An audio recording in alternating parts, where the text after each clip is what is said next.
Benarkah anak yang gak cukup nutrisinya ini dia bisa memiliki badan yang cenderung lebih pendek? Disclaimer dulu ya, faktor yang menentukan anak tinggi anak itu sebagian besar dari genetik. 60-80 tadi ya. Iya. Sebagian kecil dari lain-lainnya. Lain-lainnya itu termasuk nutrisi. Ini yang beredar di masyarakat, katanya balita kalau mereka demam, pertanda mereka tambah tinggi. Tidak benar, itu mitos. Setiap kali mau nambah tinggi badan, kasihan juga dong bayi-bayi. Harus Masa demam dulu gitu. Iya. Terus kalau misalnya sesa demam nanti tambah tinggi, demam lagi tambah tinggi, mentok nanti. Mitos atau fakta lainnya ini, sahabat Sonora, berenang ini bisa menambah tinggi badan. Semua jenis olahraga membantu proses pertumbuhan si anak. Basket juga ya. Segala macem gitu. Si olahraga ini cuma untuk ngebus dia aja. Membantu untuk... ya.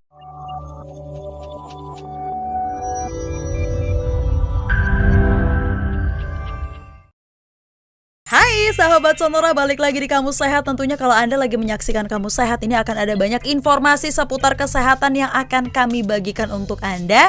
Masih bersama dengan Sesa dan juga the one and only dokter kita yang selalu hadir menjawab semua pertanyaan-pertanyaan Sesa dan juga mitos fakta seputar kesehatan. Ada Dr. Santi dari Health Management Specialist Corporate HR Kompas Gramedia. Wah, luar biasa. Ini harus diapresiasi. Ada contekan. Harus diapresiasi karena panjang. Hai Doksan, apa kabar? Pendeknya langsung Doksan. Iya ya, gitu aja kali ya.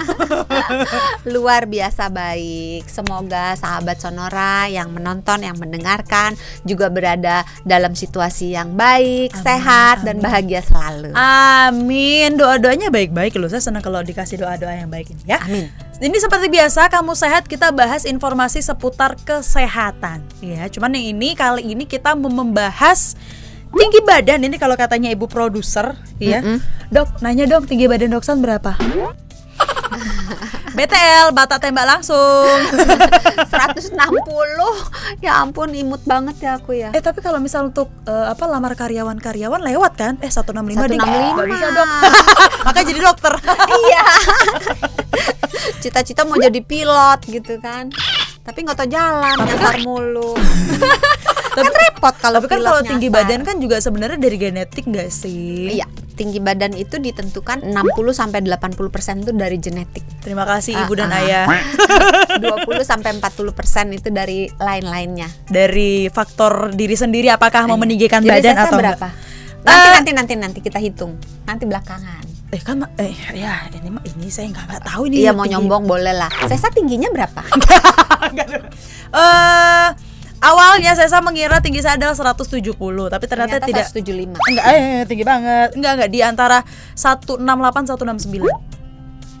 Bedanya 1 senti loh. Ya kan lumayan. Anggap aja 169 lah. Jadi kelihatan kan dari tingginya. Enggak, dia agak rambut sih, coba agak dikempesin, pasti pendek. 165 langsung.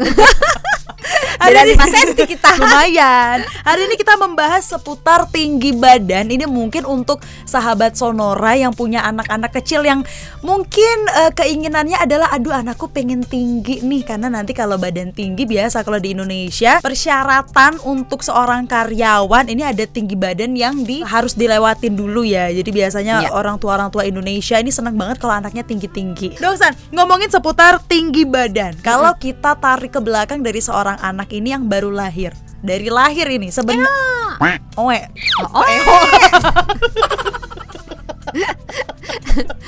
Beda kalau Batak kan bunyinya harus di belakangnya, harus di belakang. Kalau untuk anak bayi baru lahir sebenarnya rata-rata tinggi badan mereka ini berapa sih, Dok? Untuk bayi yang baru lahir ya kita bilang ya. Kalau bayi baru lahir kita tidak mengatakan tinggi. Karena kalau tinggi itu kalau dia bisa berdiri. Iya, betul. Panjang. Berapa, Dok? Jadi panjang bayi itu pada rata-rata ya yang baru lahir itu kalau pada pria 46,1 sampai 55,6 cm. Itu kalau bayinya laki-laki.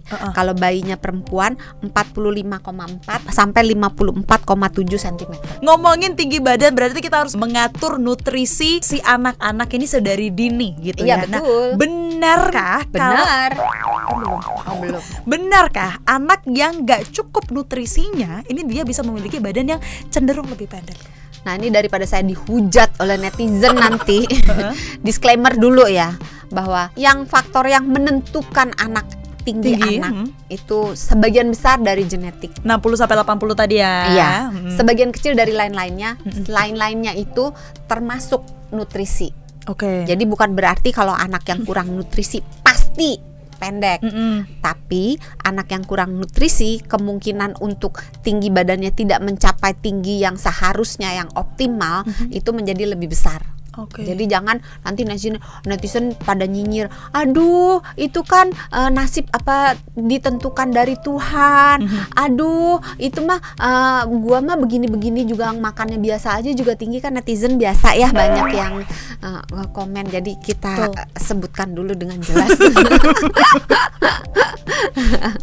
Oke, nah ini kita masuk ke mitos atau fakta daripada Doksan agak deg-degan gitu ya, kira-kira kan belum Dok, belum. Ya. Mitos atau fakta ini yang beredar di masyarakat, katanya balita kalau mereka demam pertanda mereka tambah tinggi. Iya, katanya mau tambah tinggi, mau tumbuh gigi, mau bisa bertambah bisa gitu, bisa misalnya bisa jalan, bisa jungkir balik gitu ya. Jadi demam gitu. Tidak benar, itu mitos. Jadi demam itu menunjukkan ada reaksi perlawanan dari tubuh. Kalau demamnya ringan sekali mungkin karena dehidrasi gitu. Tapi tidak ada hubungannya dengan mau nambah tinggi badan.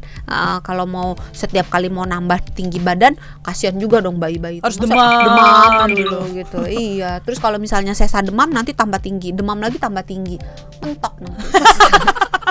Bener juga. Berarti itu mitos ya. Iya, mitos atau fakta lainnya ini sahabat Sonora, berenang ini bisa menambah tinggi badan, bener atau enggak? Ini pertanyaan yang tricky untuk dijawab gitu. Jadi sebenarnya kalau secara kaitan secara langsung tidak. Oke. Ya. Tetapi ada tetapinya. Tadi kan 20-40% faktor dari yang lain-lain menyebabkan seseorang tinggi badannya itu bisa bertambah atau tidak, kan lain-lainnya itu. Nah, lain-lainnya itu nutrisi ya, termasuk olahraga dan tidur. Nah, berenang termasuk olahraga. Jadi kalau dilakukan dengan rutin, sebenarnya olahraga jenis apapun, mau berenang, mau sepeda, mau basket, mau voli, mau apapun olahraganya, mau lari dari kenyataan misalnya. Nah, itu semua jenis olahraga membantu proses pertumbuhan si anak. Basket juga ya. Segala macam gitu. Mau pokoknya olahraga itu membantu pengaturan hormon pertumbuhan, membantu memperkuat ototnya, tulangnya, sendinya, sehingga secara keseluruhan dia akan membantu proses anak ini untuk tumbuh. Bertambah tinggi dan berkembang gitu. Tapi jangan dibolak-balik ya, bahwa kalau mau tinggi harus berenang, nggak cuma berenang gitu. Jadi si olahraga ini cuma untuk ngebus dia aja, membantu ya. Kalau main gundi, kelereng, nanti jarinya yang tambah panjang. Jarinya tinggi. Kayak yang kan sendi-sendinya juga gitu ya. Nah, kemudian ini untuk sahabat Sonora juga nih, ada mitos atau fakta lainnya juga ini Doksan. Anak kecil ini ketika jadi tuh ada yang bilang dulu gini, anak kecil ya badannya diangkat, dibalikin, celupin ke air. Enggak, ini mah balita dong. Dan diguncang-guncang. Itu katanya bisa naikin berat badan. Enggak. Tinggi badan naikin berat badan. tambah diguncang, tambah gemuk gitu. Naikkan tinggi badan. Jadi yang cabi-cabi itu kebanyakan diguncang-guncang. Jadi anak dibalik, terus dipegang kakinya, terus diguncang-guncang meja gitu. Enggak dong, gini aja. Itu karena bisa menambah tinggi badan. Mitos juga. Ya ampun. Karena kalau tinggi badan itu kan dipengaruhi oleh tulang-tulangnya, sendinya gitu. Jadi dengan mengguncang-guncang gitu nggak akan menambah mempercepat pertumbuhan tulang gitu. Itu mitos. Mitos ya sahabat Sonora ini berarti. Karena memang kalau ngomongin tinggi badan itu banyak banget pasti mitos faktanya. Ini kayak yang satu lagi nih, saya tadi melihat Bapak videografer memberikan mitos baru. Mitos atau fakta, nge-gym bikin badan jadi pendek karena katanya nahanin beban. Iya, ini juga termasuk salah satu yang sering diperdebatkan di antara ibu-ibu yang mau anaknya berotot gitu. Tapi pengen tinggi, lembek badannya gitu, tapi juga pengen tinggi gitu. Sebenarnya selama beban yang diangkat itu bukan beban kehidupan. Beban saya jadi angkat beban kehidupan saya mau. Anak sekolah zaman sekarang bebannya berat loh. Aduh, itu baca ada di komen-komennya itu. Aduh, bener-bener deh. Sedih ya. Kita mau bahas itu. Jadi selama beban yang diangkat itu tidak berlebih-lebihan dengan repetisi yang masuk akal, maksudnya nggak yang dari pagi sampai malam, itu masih aman. Jadi mengangkat beban atau main olahraga di gym gitu masih dikategorikan aman selama tidak dilakukan secara berlebih-lebihan. Jadi aman sahabat Sonora. Apapun yang berlebihan itu tidak baik. Betul. Sahabat Sonora dari Pak Kang Sihwat. Lalu kalau cinta yang berlebihan nggak apa-apa. Ada yang sedang rindu. Ini kita nggak mau ngebahas seputar mitos fakta lagi dong. Ini kalau tadi kita berbicara rata-rata ideal apa segala macam, sebenarnya di dunia perdokteran ini ada nggak sih rumus untuk tinggi badan ideal? Ada nggak sih dok? Sekali lagi di underline, di bold, ditentukan sebagian besar oleh gen. Tetapi bukan berarti tidak bisa dipengaruhi karena masih ada 20-40% tinggi badan yang bisa diutak-atik dengan cara memperbaiki nutrisinya. Ya, nutrisinya apa aja? Ya kalsiumnya, ya vitamin D-nya, ya zincnya, ya seleniumnya, vitamin C-nya, pokoknya proteinnya, memberi makanan yang gizinya cukup.